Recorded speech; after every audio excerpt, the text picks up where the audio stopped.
Lo que vemos, señores, acerca del Espíritu Santo manifestándose. La mayoría de las cosas que vemos actualmente, yo lo siento, pero no es el Espíritu Santo. El cristianismo actual no está pensando, varón, en la vida con Cristo, está pensando en un cristianismo terrenal, dinero, riquezas, poder, unción, liderazgo y prosperidad aquí en la tierra. Señales o manifestaciones sin discernir correctamente cuándo es una verdadera manifestación del Espíritu Santo o cuándo es una falsa. Bueno, darle rienda suelta al emocionalismo lo que hace es que provoca caos.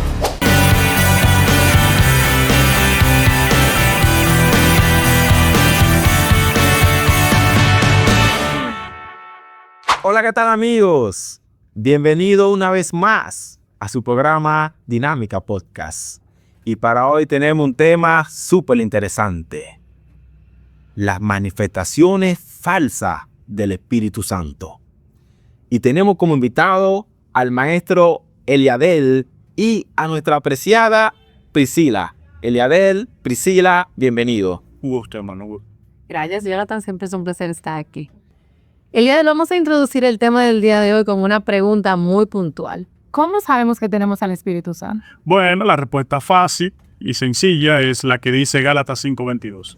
Da fruto, refleja los frutos prolongados, que son el fruto del Espíritu: paz, gozo, paciencia y demás. Se ha dicho, señores, que quien tiene el Espíritu Santo tiene poder. ¿Qué dice Maestro? Bueno, en el capítulo 1, versículo 8 de Hechos, lo que dice: recibiréis poder cuando venga el Espíritu Santo. Pero el poder es más para la predicación, para redarguir, para corregir, para instruir con poder el Evangelio de Jesucristo. Yo recuerdo que yo estaba en un culto y una hermana comenzó a sacudirse, a temblar, y los hermanos decían: tiene el poder del Espíritu Santo. Y la hermana varias veces se dio con el banco acá detrás, se denucaba. ¡Can! ¡Can! ¿Eso es tener el poder del Espíritu Santo? No, claro que no. Mira, ese nivel de euforia y demás que nace a principios del siglo XX, decía un predicador llamado Eudorus Bell: procura que mientras brinques y brinques caigas parado. Porque hay personas que hacen todo eso, pero su vida sigue exactamente igual, ¿no? Wow. De manera que eso no es bíblico, y ese tipo de manifestaciones tienen unos cuantos años comparado con toda la historia del cristianismo. Tremendo. Otra pregunta, Eliadel. Igual que como menciona Jonathan, el poder del Espíritu Santo se asocia mucho con el don de lenguas. De hecho, nosotros hemos escuchado por mucho tiempo en las iglesias que una confirmación de cuando tú recibiste el Espíritu Santo en tu vida es porque tú tienes que empezar a hablar en lenguas. De lo contrario, no lo tienes. ¿Qué opinión merece este tema para mí? Fíjense que esto solamente se ve en el pentecostalismo. Esto no se ve en el adventismo, no se ve en los católicos, no se ve en los bautistas ni en los testigos de Jehová. Porque, bueno, por un tipo de movimiento que surge en Los Ángeles, en la calle Azusa, que tú y yo hemos hablado de eso, Jonathan, donde se cree que Hechos 2 se está cumpliendo a principios del siglo XX. ¿Qué sucede? En el capítulo 8, capítulo 9, capítulo 10 y capítulo 19 del libro de los Hechos, honestamente era la evidencia inicial de que alguien recibía el Espíritu Santo. Pero era por el tiempo, el contexto, que eran idiomas, la palabra glosa, la palabra, ¿verdad?, glosolalia, que tiene que ver con el don de lenguas en un contexto exclusivo para evidenciar el poder del Evangelio. La evidencia actual que necesita el cristiano es la Biblia, y la tenemos completa. En ese contexto, señores, ¿no será que esas iglesias adventistas, bautistas, testigos, mormones, no tienen el poder del Espíritu Santo? Es lo que te digo, ¿no? Entonces, digamos que porque no hablan en lenguas, pues ya ellos no van a heredar el reino de los cielos. Violamos el capítulo 1 de Efesios, dice: recibiste el Espíritu cuando creíste. Es decir, que el creyente, cuando se convierte en Jesucristo, inmediatamente recibe el Espíritu de Dios, ¿no? Capítulo 4, versículo 30 de Efesios: no contristéis al Espíritu Santo, con el cual fuiste sellado para el día de la redención. ¿Cómo sabemos que una persona está manifestando el Espíritu Santo falsamente? Bueno, el doctor Miguel Reynoso, en su libro de Teología, Misiones y Liderazgo con Propósito, dice que la forma de ver que está manifestando el espíritu falsamente es que tienen rugido de león, tienen algunos ademanes extraños, parece locura, euforia y sobre todo su estilo de vida falsa, que no va con lo que profesan o con lo que practican. Para mí. Y ese aspecto que tú mencionas de locura, hay un versículo de la Biblia que dice que las cosas del espíritu al hombre carnal le parecen locura. Y esa es una expresión que utilizan mucho para justificar que cosas que normalmente no son aceptadas, sí podrían ser aceptadas dentro del contexto del Espíritu Santo. Eso viene cuando el apóstol Pablo, en el capítulo 1 de Primera de Corintios, versículo 18 en adelante, dice: yo vine a ustedes no por medio de palabrería ni filosofía humana, sino por el poder, ¿no? Por la locura de la predicación. ¿Por qué? Bueno, si nosotros vamos al capítulo 17 del libro de los Hechos, cuando el apóstol Pablo está con los griegos en el Areópago, ellos creen que el evangelio es una locura, porque es que la idea de un Dios hombre era algo que para los griegos no podía concebirse, ¿no? La idea de un hombre divino que Dios dejó el cielo y se encarnó en la persona de Jesucristo era una completa locura. Y no solo eso, que fue crucificado, que murió y que resucitó. Por eso cuando ellos en el panteón de los dioses tienen tantos dioses que tienen una casilla que dice el Dios no conocido, y Pablo le dice: a ese Dios vengo yo a predicarle. Esa es la locura. Interesante, Leonel, este comentario, y a la vez preguntarle a Yadel si él ha sido tumbado a través del poder del Espíritu Santo. Sí, bueno, no por el poder. Yo he sido tumbado por manipulación. Cuando yo era nuevo creyente, un pastor de Puerto Rico, pues me dijo: párate en la puerta, y ven corriendo. Me dijo: tos. Y yo caí rodando. Pero yo lo que estaba pensando era un reloj que yo tenía y se me rompió cuando cayó en el piso. Yo no sentí poder, yo no sentí sanidad, yo no sentí nada, porque mayormente los hombres y mujeres actuales, para fingir poder, para decir que tienen unción, pues emplean esas prácticas que se emplean del siglo XX en adelante. No se ve eso en la historia de la iglesia. Por lo general vemos que personas chillan y corren en culto diciendo que eso es el Espíritu Santo. ¿Qué tú opinas? Bueno, mira, puede que en ocasiones sea la forma en la que Dios, ¿verdad?, utiliza, porque yo no puedo decir: no, Dios no está. Lo que pasa es que son recurrentes en ese tipo de práctica y son tan falsos que cuando nada de eso pasa empiezan a manipular al pueblo. Y cuando una persona empieza a hablar, dice: ahí está Dios. Pero ¿por qué entonces Dios no está el que está tranquilo? Dios no está el que está allá en un banco orando. Dios no está en el otro hermano que está con los ojos cerrados. ¿Por qué Dios está en el que está haciendo algarabía y moviendo y sacudiendo la cabeza? Para decir: Dios está aquí, y empiezan entonces y ejercen una especie de influencia para crear que todos se unan, porque lo manipulan de tal manera que dan a entender que si ellos no hacen esas prácticas también, no están con Dios. Wow. Entonces, Sí, ¿tú crees que la mayoría de esas manifestaciones son realmente provocación? es correcto, manipulación totalmente.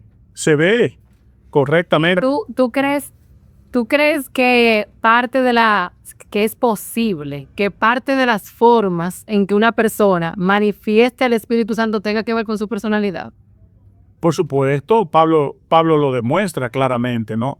Cuando una gente lee el capítulo 8 y el capítulo 9 de Segunda de Corintios, en términos coloquiales, Pablo le da un boche a los corintios porque dudaban de su apostolado. Esa es la personalidad de Pablo, un hombre lleno del Espíritu con todos los dones, diciéndole mentiroso y rebelde a los corintios. En ese sentido, señora, quiero comentar que nunca vemos a Jesús manifestando el Espíritu Santo de la forma como muchas iglesias lo manifiestan hoy en día, que es corriendo, voceando, cayendo en el piso o tumbándose, maestro.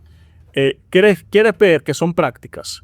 ¿Por qué los bautistas y la gente criada en ese tipo de iglesia no hace lo mismo que los pentecostales? Se argumenta que no tienen el poder. Por eso, ¿no? Son conductas aprendidas, ¿no? Es, por ejemplo, los rabacucus, que visten de esa manera. ¿Por quién? Por Ovalle. Entonces viene el Golni de Jaina, que idolatra a Josué Ovalle, se pone las ropas que él se trajo de Estados Unidos para decir que eso es santidad y que es unción. Entonces se afanan en demostrar su santidad de manera externa, pero ocultan sus errores. No. Maestro, yo soy de lo que creo que en todas las iglesias se manifiesta el poder de Dios. ¿Qué usted dice sobre eso? Sí, claro, porque es que el poder de Dios no está en los coros repetitivos. Tremendo. El poder de Dios no está en vociferar o rugir como un león. No está en la cultura de una iglesia. No está en la cultura de una iglesia. El poder de Dios está en todo creyente que se aparta para Él y que le es fiel a Dios. Algo que usted dijo que me llamó mucho la atención es que independientemente de las creencias que haya en una comunidad de fe, nada detiene el poder de Dios. Nada detiene el poder de Dios. Y es evidente porque han pasado casi 2000 años y todavía la iglesia sigue creciendo, la iglesia verdadera sigue avanzando, porque el capítulo 16, versículo 18 de Mateo dice que ni las puertas del Hades van a prevalecer contra la iglesia de Jesucristo, que no es un concilio. No es un concilio, no es una congregación per se. La iglesia de Jesucristo son personas que son fieles al Señor. ¿Qué peligros tú crees que podría estar viviendo la iglesia del día de hoy por seguir este tipo de señales o manifestaciones sin discernir correctamente cuándo es una verdadera manifestación del Espíritu Santo o cuándo es una farsa? Bueno, darle rienda suelta al emocionalismo lo que hace es que provoca caos. Los peligros que corre la iglesia es desconocimiento. Fíjate que cuando hay un predicador con conocimiento y uno que genera este tipo de emociones, mayormente lo que generan las emociones son más invitados, porque lo que quieren es provocar una especie de caos, una especie de movimiento en la iglesia. No instruir la iglesia, sino moverla. Y por eso la iglesia actual tiene tanto desconocimiento. Fíjate que yo me voy a meter en rojo aquí, pero no importa. Búscame un solo mensaje de Juan Carlos Harrigan hablando de la segunda venida de Jesucristo. No, es que no va, porque es que el cristianismo actual no está pensando, varón, en la vida con Cristo. Está pensando en un cristianismo terrenal. Dinero, riquezas, poder, unción, liderazgo y prosperidad aquí en la tierra. Que Jesucristo, ojalá y Jesucristo no venga. La parucia, vamos a desechar eso. ¿Para qué? Sí, es así. Entonces, lo que vemos, señores, a diario, en campaña, en culto, en las redes sociales, acerca del Espíritu Santo manifestándose, ¿qué es? Bueno, la mayoría de las cosas que vemos actualmente, yo lo siento, pero no es el Espíritu Santo. Fíjate que se dice, por ejemplo, atamos al diablo en las campañas. Como dijo Armando Alducin, parece que lo atan con una cadena de aquí a la luna porque sigue más suelto que nunca. Y después que esa campaña se va de ese lado, el barrio sigue en la misma diablura, ¿no? Por más eventos. Pero es que vamos a pensarlo lógicamente. Y mire, maestro, que son las gente que sabemos que están en pecado, que están atando al diablo, como el poder de Dios. Yo te ato. Belibercán, yo te ato. Si yo declaro este barrio para Jesucristo, el barrio todos los días más diabólico. Porque es que eso no depende de nosotros. Nosotros nos contradecimos cuando decimos que Dios es soberano y después nosotros queremos controlar el barrio. Y que yo declaro, yo ato. No, mi hijo, eso no es así. O sea, eso es evidente porque tú ves que todo sigue igual, Jonathan. Entonces tiene que haber algo que nos diga, pero no es como yo quiera o como yo diga. Es como el Dios del cielo quiera y disponga. Es más evidente creer que el poder del Espíritu Santo está en una persona que tiene una buena conducta que en alguien que anda buceando, corriendo y cayéndose en el piso. Por supuesto, fíjate que la prédica de este tipo de personas que mencionamos tiene que ver siempre con hay gente, fíjate. Porque hay gente en las iglesias, porque hay gente. Entonces, la prédica de ellos debería llamarse porque hay gente. No son prédicas con bases en la Biblia ni escritural. La Biblia te habla a ti del divorcio, del bautismo, de la unción, de todo. Y esta gente predica de otros. Porque hay gente. Y porque yo estaba en Colombia. Entonces, se les ha olvidado que el evangelio de Jesucristo no es uno. Tremendo. Es una cosa terrible. Entonces, el púlpito, el mensaje escritural, ha sido sustituido por testimonios personales. Yo hice, yo llamé, yo inventé, yo viajé, yo fui. Y el por qué hay gente, pues no tiene más nada que predicar. ¿Por qué la gente llevada educación en la cristiandad son las que andan en esta práctica efectivamente, ¿no? El poco nivel académico, intelectual, es lo que genera pobreza, atraso, ¿no? Malas influencias, porque todo lo creen. No son como Berea, ¿no? Los capítulos 14 de Hechos, que hay que ser como los de Berea, que dice que consultaba las escrituras para ver si lo que el apóstol Pablo decía era así. Ya no. Lo verían. Ahora ya la Biblia no importa. Él fue un hombre que se soñó, yo profeticé, yo estoy creyendo. Eso es lo que se está viendo, Aro. Eso es así. Propósito de algo que mencionaban hace un ratito sobre que uno de los puntos más predicados hoy en día es el tema de la prosperidad. ¿Hasta qué punto nosotros podemos considerar que la mucha prosperidad, o la prosperidad, ¿verdad? Porque es un término muy amplio, es algo que va en contra de lo que debe caracterizar a un hombre de Dios, o es algo que realmente debe caracterizar a un hombre de Dios? Bueno, eso es lo que se enseña en el cristianismo actual, en el llamado neopentecostalismo de la década de los 70 para acá. Las megas iglesias. Yo le decía a Jonathan, tras de cámara, que las iglesias están compitiendo en cuál tiene las mejores luces, quién viaja más, la agenda más llena. Y ustedes ven que eso no va nada con el Nuevo Testamento. Es una pequeña iglesia que el punto usted acá dijo Jesús que donde hayan 2 o 3 en su nombre, ahí lo está ahí. Es correcto. Entonces ahora como usted señala, ahora el poder del Espíritu Santo es parte de todo un espectáculo. Hay muchas luces, humo, ¿verdad? Mucha guitarra eléctrica, batería. Entonces, de paso, donde no hay instrumentos musicales, el Espíritu Santo no se manifiesta como Eso se manifiesta, pero si no hay batería, no hay unción, varón, lo que te digo. tremendo. Si no hay conga, ese coro Jehová no se va a mover. Es una cosa terrible. O sea, si no hay bajo, no hay piano, Dios no, sin música, Dios no funciona. O sea, se necesita en las manifestaciones actuales del Espíritu Santo, se necesita obligatoriamente batería, bajo, guitarra eléctrica, que eso distorsiona los pensamientos, la mente, la altera.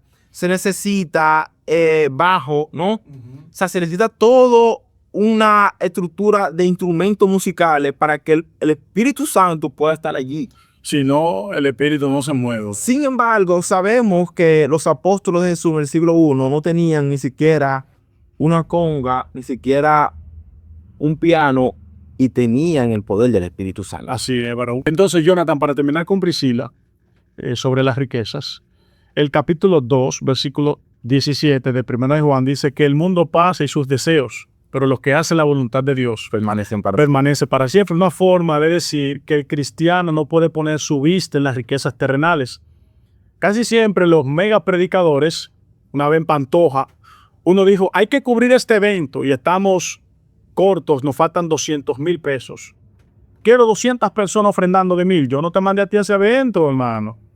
Ese evento debiste hacerlo tú, porque tú ahorita predicas que Dios es el Dios el dueño del oro, la plata y la plata. Pásenle aquí lo de 2,000, pasen por aquí lo de 1,000. Eso no es para el evento, eso es para ti, para la jipeta que tienes ahí, para los zapatos Ferragamo que tiene, porque se le ha venido un cuento a la iglesia de que hay que ser ricos todos, o si no, no somos espirituales. Y eso simplemente no es bíblico.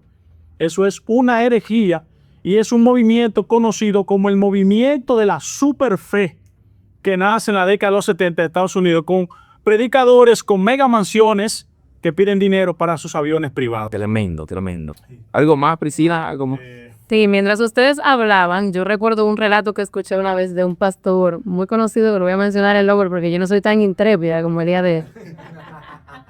Pero brevemente, él contaba que hubo un momento de su vida en el que él no estaba bien en su vida espiritual, y que de hecho en un momento estaba muy tomado, pero en medio de esa embriaguez, él estaba en una fiesta donde ven como otras personas que él percibió que estaban endemoniadas, y que como en algún momento de su vida él había tenido experiencia expulsando demonios, Dios como que lo revistió de poder en ese momento y él pudo expulsar todos esos demonios, aún en ese estado de embriaguez, y también en una etapa de su vida en donde su vida espiritual no estaba para nada en orden. Es algo que yo me he cuestionado mucho, porque realmente en principio nosotros tenemos que entender que el poder del Espíritu Santo es del Espíritu Santo y no de nosotros, y el de Dios es de Dios. Pero algo que hace mucho ruido. ¿Qué tú opinas sobre eso desde tu punto de vista bíblico? Eso es mentira de él. Eso, varón, invéntese otra. Varón se le quiere mucho, pero eso es embuste suyo porque es que la Biblia es clara. Mateo capítulo 12 dice que un reino no puede estar dividido contra sí mismo. Jesucristo dijo que el diablo no puede echar fuera al diablo. Porque Jesucristo, cuando expulsaba a los demonios, decía que lo echaba por Belcebú, el príncipe de los demonios. Si tú eres un impío y estás bebiendo alcohol y no estás cristiano, ¿cómo es eso que tú dices que estás echando fuera al diablo? No, te causó la impresión porque capítulo 7, versículo 21 de Mateo dice: en aquel tiempo me dirán, Señor, pero en tu nombre hice milagros, en tu nombre eché fuera demonios, en tu nombre sané enfermos, apartado de mí, hacedor de maldad, maldito el fuego eterno. Tú tuviste una falsa percepción del diablo, te engañó para que tú creas que el poder es tuyo, pero al final de los tiempos Jesucristo te va a decir: apartado de mí, al fuego eterno. En los cultos, ¿quién es que pone a la persona a llorar? ¿Son los instrumentos musicales o el Espíritu Santo? Bueno, puede ser el Espíritu Santo. Uno tendría que ver el contexto, pero yo sé la pregunta, la entiendo, ¿no? Si uno va a un concierto de Romeo, uno llora. Una vez, y yo estaba medio desligado, sí, y yo fui a un concierto con una persona y yo estaba varón, que yo sentía el mismo escalofrío que yo sentía en los conciertos cristianos. Y yo decía, ven acá, pero ¿cuál es la diferencia en la iglesia? ¿Y cuál es la diferencia en este concierto mundano? Que en la iglesia yo digo que es el Espíritu Santo, pero en el mundo digo que son mis sentimientos. Son los mismos sentimientos, tanto en la iglesia. Porque el impío dice, wow, yo sentí la presencia de Dios. Tú no sentiste nada, porque si tú hubieras sentido la presencia de Dios, te quiebras, te quebrantas, te arrepientes. Porque eso es lo que da cuando una gente verdaderamente choca con Dios. No puede seguir igual. Ciertamente no podemos quitar, señores, que la música, ¿no?, tiene lo que es ese componente de sentimiento, de remover las emociones. La música tiene todo un juego que lleva al ser humano a manifestar lo que tiene dentro, ¿verdad que sí? Así es. Y por lo general tendemos a confundir estas cosas con el Espíritu Santo. No dudamos de que el Espíritu Santo llega a tu vida y te contrasta, ¿no? Y te lleva a arrepentimiento. Pero donde hay todo un espectáculo de un buen piano bien tocado, una buena música bien tocada, hay sentimiento y emociones movidas. La de Priscila, tremendo. Señores, tremendo este tema, interesante. Comentan, compartan, den like, suscriban a otro, dejen su comentario allí. Esto es hasta la próxima, el Adele, ¿no? En Dinámica Podcast. Nos vemos hasta la próxima. Wow.